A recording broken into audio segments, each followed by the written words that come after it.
আমরা ছোটবেলা একটা গল্প শুনছি, বিড়াল ইঁদুর মাইরা খেলা। এখন বিড়ালের হাত থেকে ইঁদুরা রক্ষা পাওয়ার জন্য সকল ইঁদুর এক জায়গায় বৈশাখ মিটিং করছে, একটা সমাবেশ করছে। এর থেকে কিভাবে প্রতিকার পাওয়া যায়? সবাই সিদ্ধান্ত হয়েছে, এক একজন এক এক মতামত দিচ্ছে। একজন সিদ্ধান্ত দিল যে বিড়ালের গলায় যদি ঘন্টি বাঁধা হয়, যখন বিড়াল আসবে তখন ঘন্টির আওয়াজে আমরা কি করবো, থেকে নিরাপদ জায়গায় চলে যাবে। ঠিক আছে, সিদ্ধান্ত ওকে। পরবর্তীতে সিদ্ধান্ত ওকে হওয়ার পরে একবারে ছোট্ট ধরনের একটা ইঁদুর সে বলল, সিদ্ধান্ত খুব সুন্দর হয়েছে, কিন্তু বিড়ালের গলায় ঘন্টি বাঁধবে এই দায়িত্ব কার?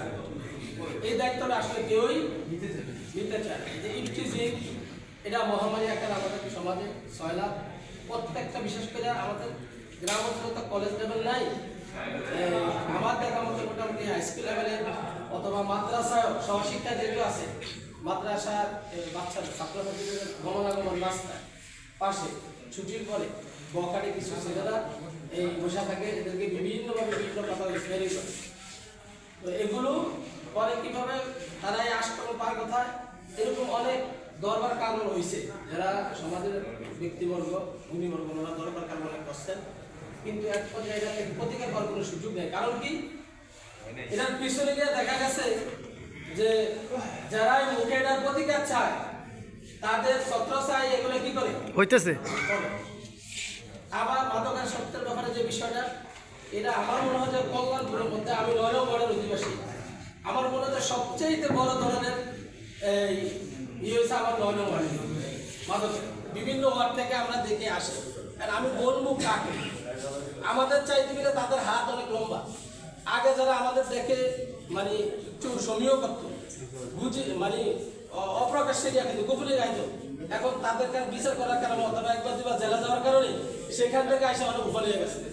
আগে ছিল 1 জন 2 জন, এখন তাদের দর কি অনেক। কোনো কারণে তাদেরকে যদি আইনের কাছে শপথ করা হয়, তাহলে আমাদের মতো সুশীল যারা যারা সমাজের নেতৃত্ব দেয়, তারাই তাদেরকে বের করার জন্য কি অনেক দূরের থেকে কি করে বিভিন্ন তদবির করে। আর এরা এভাবে করতে করতে এখন আসলে মাদকটা ইফটিজিংটা আমার মনে হয় যে এটা একটা সুশীল সমাজের কাজ হয়ে গেছে। আর সত্য যারা বোঝে, ভালো যারা চায় সমাজে, তারা নীরব হয়ে গেছে।